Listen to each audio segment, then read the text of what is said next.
Okay, we want to look at the present perfect tense.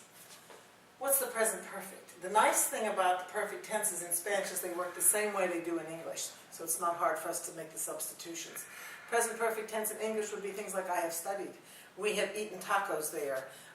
She has finished the exam. They have run 6 miles. It's the use of the verb haber, to have, the helping verb, plus the past participle. So in English, if you say, I have studied, you have 2 verb forms. You have the helping verb have, and then you have the past participle. You're going to do the same thing in Spanish. You're going to use a form of haber, which is to have, the helping verb, the auxiliary verb, to have, and the past participle. So the present tense of haber is easy. He, has, ha, hemos, habéis, han. You've probably learned that before. He, has, ha, hemos, habéis, han. I have, you have, he, she, it has, we have, you have, vosotros, they have, or ustedes. Okay?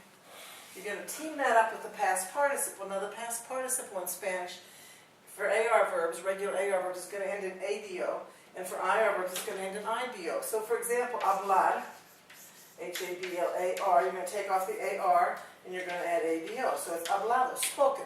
I have spoken Spanish. He hablado español. Comer, you're going to take off the ER and add IDO. This is for ER and IR, right? This is for AR. So it's going to be comido. We have eaten tacos. Hemos comido tacos. And vivir, to live. If you want to say, I have lived in Allegheny, you say he vivido in Allegheny.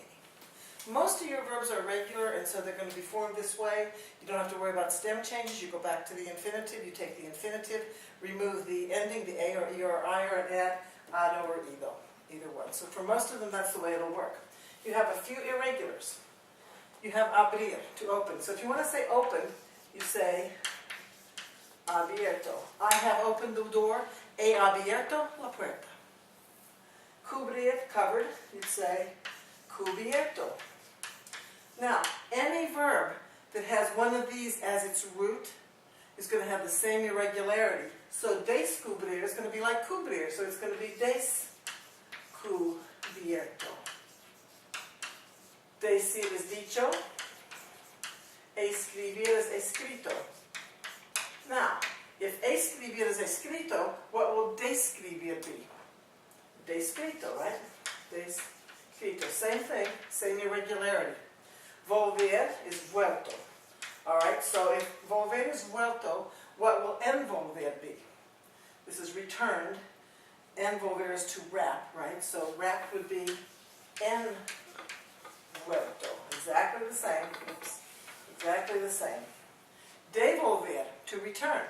Same thing. Devuelto.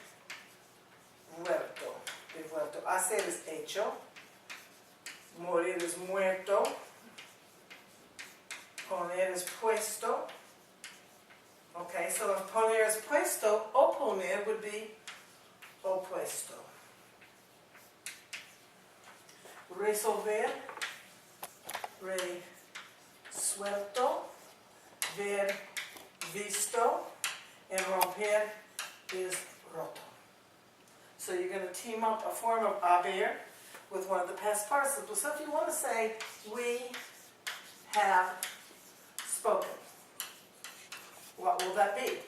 You're going to take a form of we have, haber, right? The nosotros form, so it's going to be hemos. And then spoken, past participle for hablar. It's an AR verb, so it's going to be hablado. Hemos hablado. I have written. I have written the letter, right? I have written. So now you're going to go to the first person of haber, and you're going to say escribir. You have to think, okay, escribir is irregular. What's the past participle for escribir? Escrito. That's it. Exactly the same way we do in English. Use the same way. Form up the helping verb to have, haber, and the past participle. In the book, this is found on pages 322 to 324. You could review those, take a look at it, do a couple of the exercises, and then follow and do the exercises that are assigned to you. Okay? That's it, Jose.